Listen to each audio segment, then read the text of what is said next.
Hello दोस्तों। नमस्कार, स्वागत है आप सभी का। आज हमारे थर्ड लेक्चर में सीधे शुरू करते हैं इसको टॉपिक को। जो हमारा कार्यात्मक साक्षर जो घोषित होने वाला पहला भारतीय राज्य है वह कौन सा है आपका? मिजोरम। मिजोरम है भारत का पहला राज्य है जो पूर्णतः कार्यात्मक साक्षर राज्य है।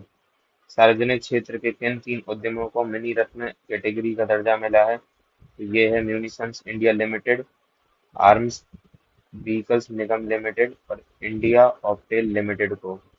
दिन के समय बिजली की मांग को पूरा सौर ऊर्जा से करने वाला भारत का पहला कौन सा जिला बन गया है? तो ये दीव है। याद रखिएगा, जो दीव है दिन के समय बिजली की मांग को सौर ऊर्जा से पूरा करने वाला जिला है पहला भारत का।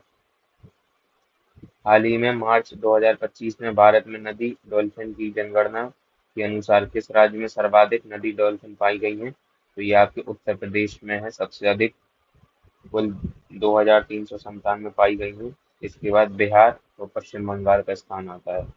आप सिर्फ याद रखिए, ये फर्स्ट नंबर पे है यूपी, सेकंड पे है बिहार और थर्ड आपका है वेस्ट बंगाल। संख्या आपसे यूपी की ही पूछेगा तो आप इसको याद रखिएगा, 2397। राष्ट्रीय प्रौद्योगिकी दिवस पर भारत में सीमेंट क्षेत्र के लिए पहला सीसीयू टेस्ट बेड क्लस्टर किसने लॉन्च किया?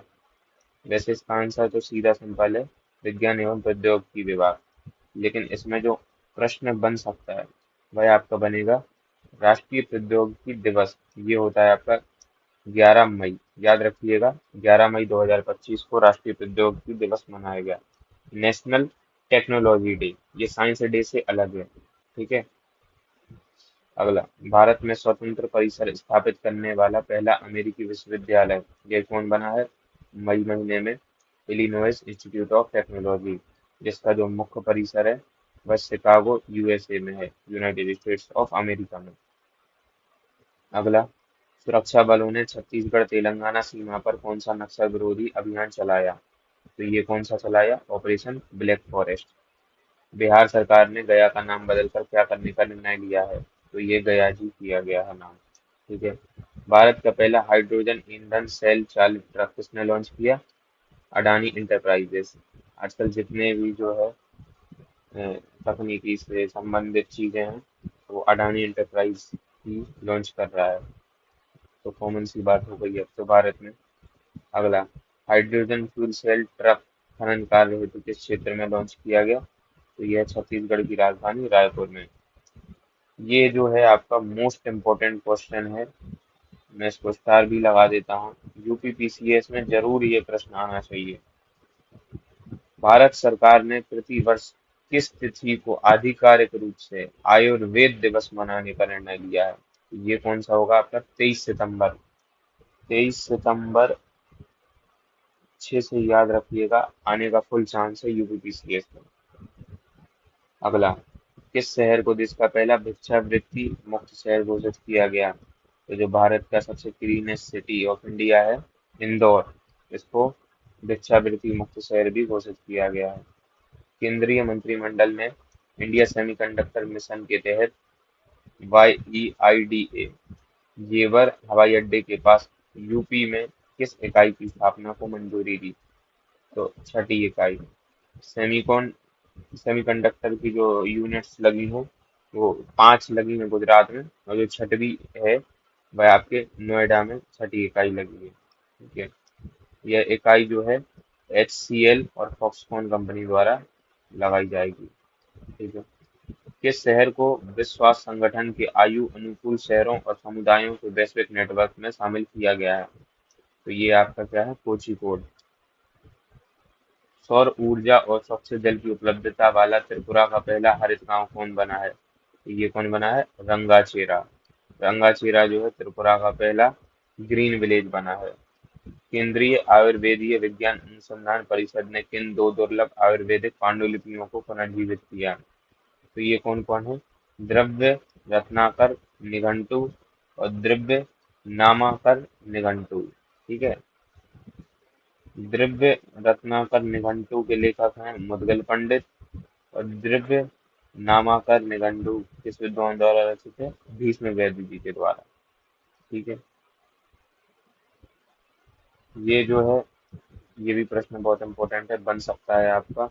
हमारी नवीनतम गणना हुई है भारत की तट रेखा की, उसमें जो है इसकी भारत की तट रेखा की जो लंबाई है उसमें इजाफा हुआ है, और ये टोटल अब कितनी बन गई है, 11,098.81 किलोमीटर। ये जो हमारी भारत की अब नवीन तट रेखा की लंबाई है।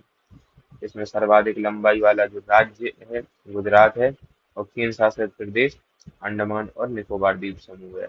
ठीक है।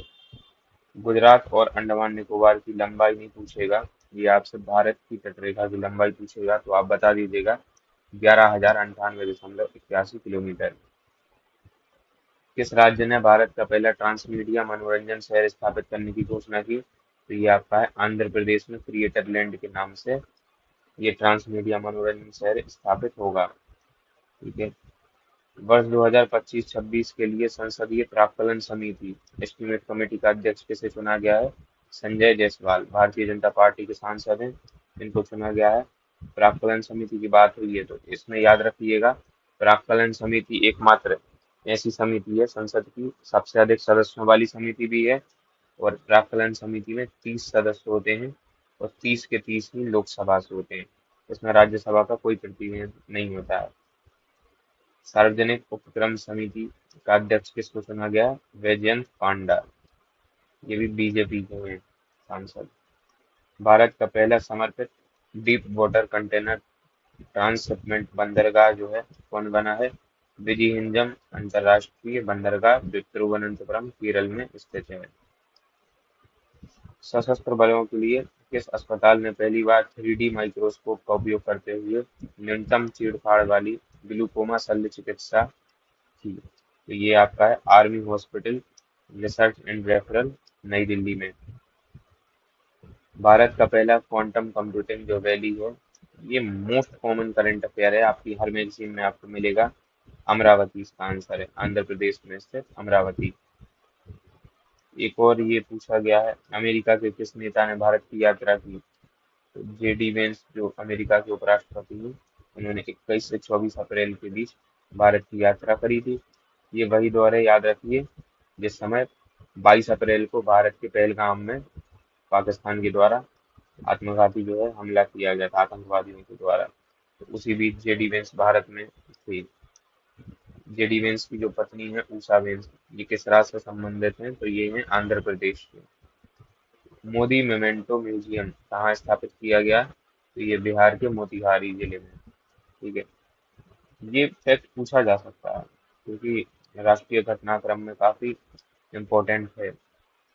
पहलगाम जो आतंकवादी हमला है ये कब हुआ था? तो ये 22 अप्रैल 2025 को हुआ था, अनंतनाग जिला, जम्मू कश्मीर में। भारत का पहला इंटीग्रेटेड लीवर रिहेबिलिटेशन सेंटर कहाँ पर स्थापित किया गया? ये नई दिल्ली में स्थापित किया गया। इंडिया स्टील 2025 का छठा संस्करण कहाँ आयोजित हुआ?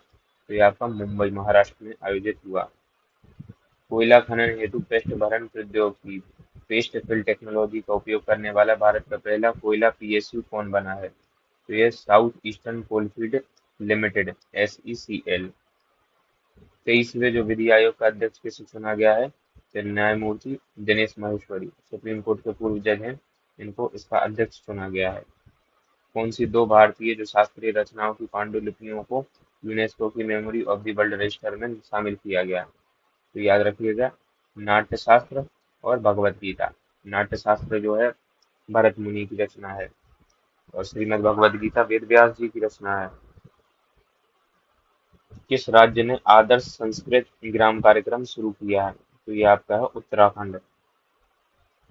किस शहर ने सैनिटरी तथा बायोमेडिकल कचरे के 100% पृथक्करण, संग्रह और प्रसंस्करण का मानक हासिल किया है? तो ये है कराड़ शहर, जिला सतारा, महाराष्ट्र। ठीक है। अगला देखते हैं। उत्तर प्रदेश को काफी सारे GI टैग मिले थे। तो प्रधानमंत्री नरेंद्र मोदी ने यूपी के कितने पारंपरिक उत्पादों को GI टैग प्रमाण पत्र वितरित किए? तो 21 किए गए। याद रखिएगा, जो ये 21 उत्पादों को वर्ष 2024 में GI टैग प्रदान किया गया, न कि ये संयुक्त रूप से। यूपी का नया GI अब कौन बन गया है? काशी क्षेत्र। इसका कारण ये है कि काशी को या बनारस को कितने सारे क्षेत्रों में जीआई टैग मिला है? तो शहनाई में मिला है, तबला में, खंडई में, लाल पेड़ा के लिए, लाल भरवा मिर्च के लिए, तिरंगी बर्फी, ये यहाँ की काफी प्रसिद्ध बर्फी है, भित्ति चित्र के लिए, और चिरई गांव करौंदा तथा धातु शिल्प ढलाई शिल्प के लिए। तो इतने सारे चित्रों के लिए बनारस के उत्पादों को जीआई टैग प्रदान किया गया। अगला है आपका, किस मंत्रालय द्वारा पंचायत उन्नति सूचकांक पीएआई की पहली बेसलाइन रिपोर्ट 2022 से ही जारी की गई? तो पंचायत उन्नति सूचकांक है ना, तो पंचायतों की उन्नति कौन करेगा? पंचायती राज मंत्रालय। तो ये इसका उत्तर है, पंचायती राज मंत्रालय इसको जारी करेगा। और इसमें फ्रंट रनर कैटेगरी में सबसे अधिक ग्राम पंचायत जो है गुजरात की है, 346। इसके बाद दूसरा स्थान है आपका तेलंगाना का, जिसकी 270 ग्राम पंचायतें हैं। भारत सरकार के अनुसार बेटी बचाओ बेटी पढ़ाओ योजना के कार्यान्वयन से जन्म के समय राष्ट्रीय लिंग अनुपात वर्ष 2014-15 के 918 से बढ़कर 2023-24 में कितना हो गया है? 930। बहुत इंपॉर्टेंट फैक्ट है, आपकी यूपी पीसीएस या किसी भी यूपी के एग्जाम में या अदर एग्जाम में ये पूछे जाने की प्रबल संभावना है। लिंगानुपात जो है अब 930 हो गया है। ठीक है। अगला, किस राज्य ने डॉल्फिन सफारी बनाने की घोषणा की है? तो उत्तर प्रदेश में वाराणसी में। ठीक है। केंद्रीय मंत्री प्रहलाद जोशी द्वारा भारत की पहली एआई संचालित सौर निर्माण इकाई कहाँ शुरू की गई? तो ये है सूरत, गुजरात। ठीक है। हाल ही में किस राज्य ने विधानसभा में सांकेतिक भाषा का प्रयोग किया? तो ये है पंजाब विधानसभा में सांकेतिक भाषा का प्रयोग किया गया है, साइन लैंग्वेज जिसको कहते हैं। भारत का पहला पीपीपी मॉडल आधारित ग्रीन वेस्ट प्रोसेसिंग जो प्लांट है कहाँ स्थापित किया जा रहा है?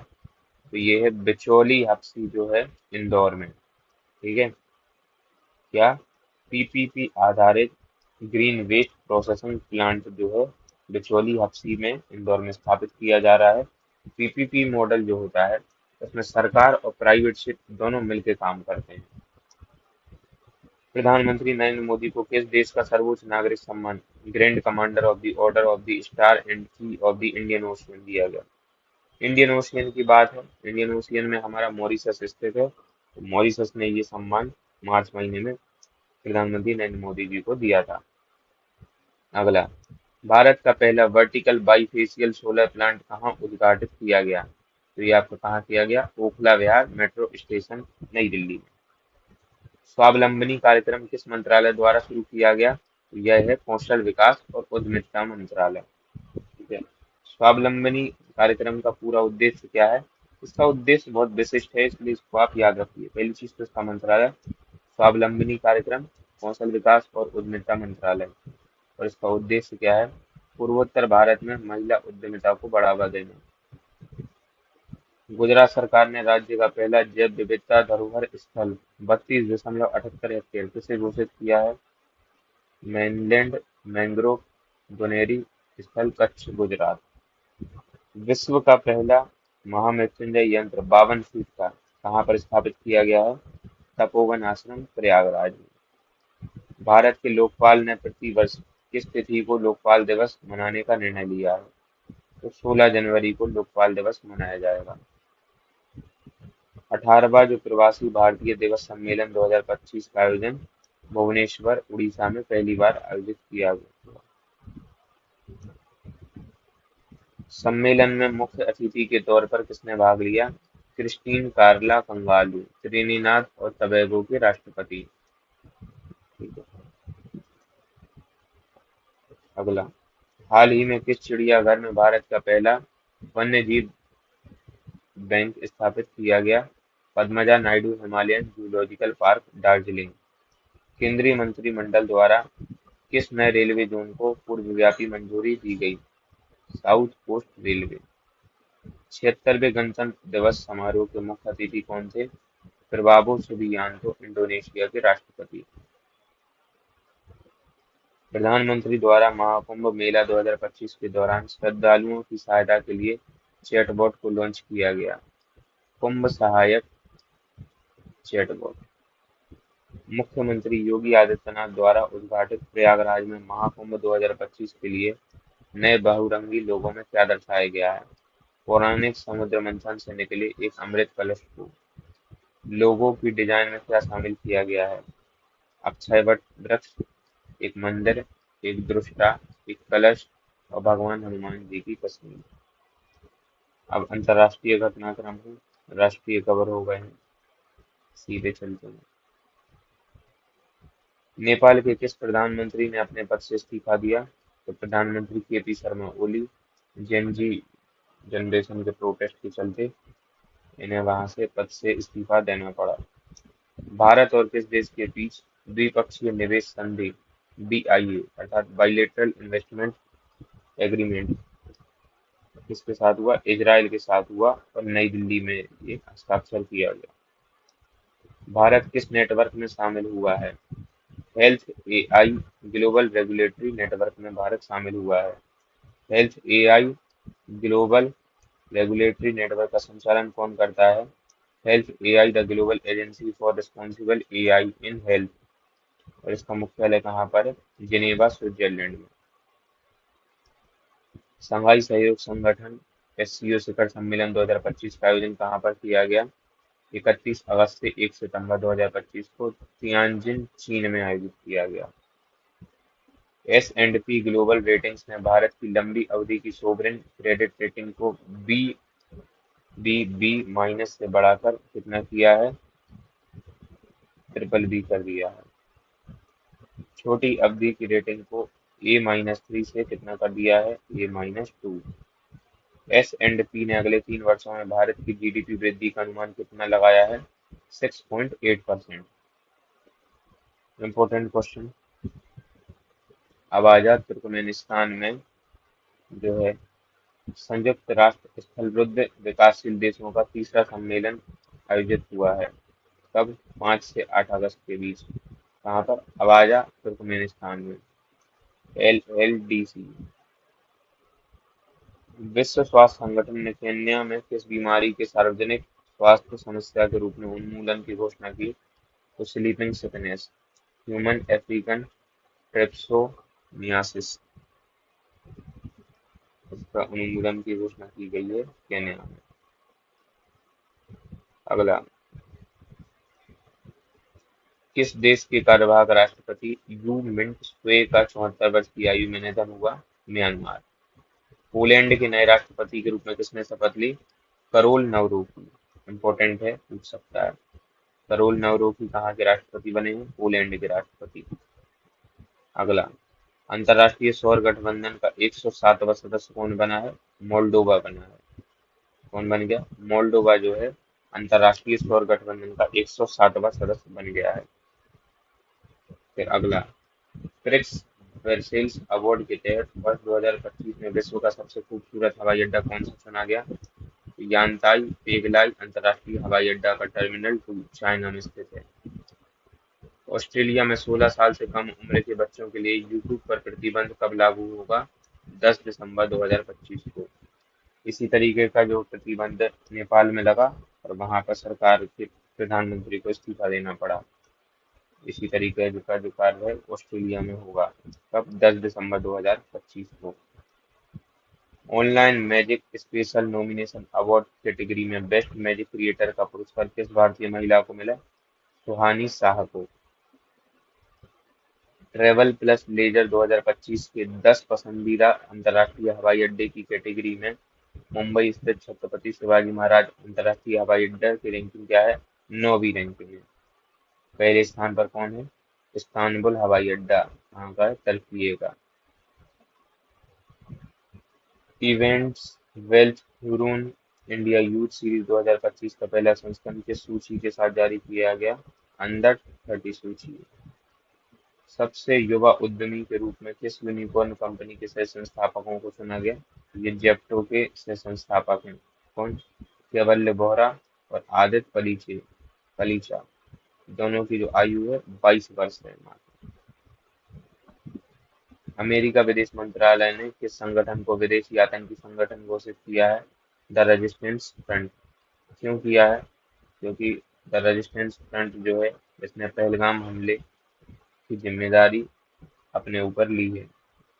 ब्रिटेन में मतदान की जो आयु है वह घटाई गई है और वो कितनी की गई है, 18 वर्ष से 16 वर्ष कर दी है। यूक्रेन की नई प्रधानमंत्री बनी है हाल ही में कौन, यूलिया स्विरिडेंको। यूलिया स्विरिडेंको यूक्रेन की नई प्रधानमंत्री बन गई है।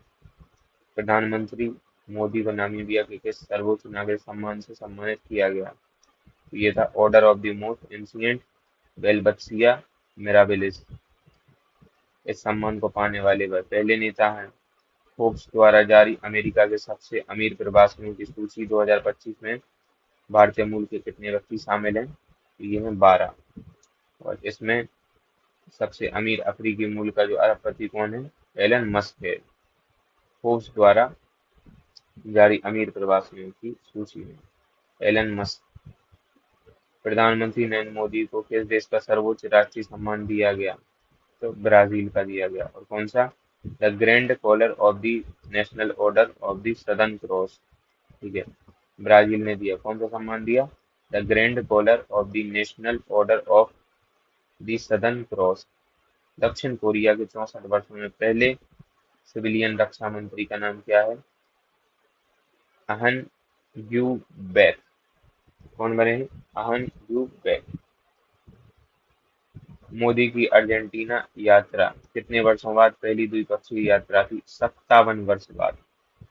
और मोदी यहाँ पर अर्जेंटीना में किससे मुलाकात हुई, अर्जेंटीना के राष्ट्रपति कौन, जेवियर माइली से। पहली आसियान भारत क्रूज वार्ता का जो उद्घाटन है वह कहाँ पर किया गया, तमिलनाडु चेन्नई में। यह उद्घाटन समारोह किस क्रूज शिप पर आयोजित किया गया, एमवी एम्प्रेस कार्डेलिया क्रूज शिप पर। 30 जून से 1 जुलाई 2025 तक यह वार्ता किस यूनेस्को विश्व धरोहर स्थल पर संपन्न हुई, मामल्लपुरम तमिलनाडु में। वल्लभकालीन जो मंदिर है वहां पर ये बैठक आयोजित की गई, पहली आसियान भारत क्रूज वार्ता। 51वां जो G7 शिखर सम्मेलन कहाँ आयोजित किया गया, ये जून महीने में कहाँ पर किया गया, कनान्नेस्टिस कनाडा में। ठीक है, मंगोलिया का नया प्रधानमंत्री किसे नियुक्त किया गया, गोम्बो जाविन जेडन सतार। गोम्बो जाविन जेडन सतार को मंगोलिया का नया प्रधानमंत्री नियुक्त किया गया है। अगला, state of the world population report किसने जारी की है, संयुक्त राष्ट्र जनसंख्या कोष, United Nations population fund. Report का शीर्षक क्या है, वास्तविक प्रजनन संकट। ये रिपोर्ट का क्या है, शीर्षक है। 10 जून 2025 को जारी की गई, ध्यान रखिएगा। रिपोर्ट के अनुसार भारत में कितने वयस्क अनचाहे गर्भधारण की स्थिति का सामना कर रहे हैं, तो हर 3 में से एक, लगभग 36%। इम्पोर्टेंट क्वेश्चन है, ग्लोबल जेंडर गैप रिपोर्ट 2025 किसके द्वारा जारी की गई, विश्व आर्थिक मंच के द्वारा। WEF है, ग्लोबल जेंडर गैप रिपोर्ट जारी करता है। पहले 3 स्थान पर कौन है, आइसलैंड है आपका, फिनलैंड है और नॉर्वे है। भारत का जो स्थान है इसमें बहुत पीछे है भारत, 131वां पोजीशन है भारत का ग्लोबल जेंडर गैप रिपोर्ट में, 131वां। ग्लोबल जेंडर गैप रिपोर्ट 2025 में सबसे निचले पायदान पर कौन है, पाकिस्तान है, 148वें स्थान पर। सोचिए क्या हालत है वहाँ महिलाओं की। ऑपरेशन राइजिंग लाइन किस देश के द्वारा चलाया गया, तो अभी ईरान और इजराइल के मध्य जो युद्ध हुआ था उसमें इजराइल की तरफ से चलाया गया था राइजिंग लाइन। तो वहीं जो ईरान है, ईरान की तरफ से कौन सा चलाया गया था ऑपरेशन, ऑपरेशन टू प्रोमिस 3। ये ईरान का ऑपरेशन था, इजराइल का था राइजिंग लाइन, याद रखिएगा, इंपॉर्टेंट है। अंतर्राष्ट्रीय श्रम सम्मेलन का 113वां सत्र कहाँ पर आयोजित किया गया, ये किया गया जिनेवा स्विट्जरलैंड में। अमेरिका ने किस देश के परमाणु स्थलों पर हमला किया, तो ये ईरान पर हमला किया था अमेरिका ने। और यह किस ऑपरेशन के तहत हुआ था, ऑपरेशन मिडनाइट हैमर के द्वारा। भारत ने ईरान और इजराइल से लोगों को निकालने के लिए कौन सा जो ऑपरेशन चलाया था, तो ये चलाया था ऑपरेशन सिंधु, याद रखिए, इंपॉर्टेंट है ये वाला। ऊर्जा संक्रमण सूचकांक 2025 में भारत की रैंकिंग कौन सी है, 71वीं। और वर्ष 2025 में इस सूचकांक में शीर्ष कौन देश है? स्वीडन है, फिनलैंड है और कौन है? डेनमार्क है। प्रधानमंत्री नरेंद्र मोदी ने किस देश की यात्रा की थी? ये की थी उन्होंने क्रोएशिया की। ये यात्रा जो ऐतिहासिक है, क्योंकि किसी भारतीय प्रधानमंत्री द्वारा क्रोएशिया की पहली यात्रा के लिए प्रधानमंत्री नरेंद्र मोदी ने यात्रा करी। ठीक है।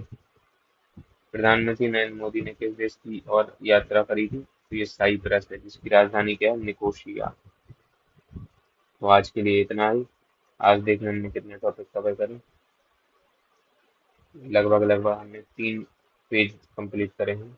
इसी तरीके से हम आपकी मैगजीन एग्जाम से पहले कवर कर देंगे।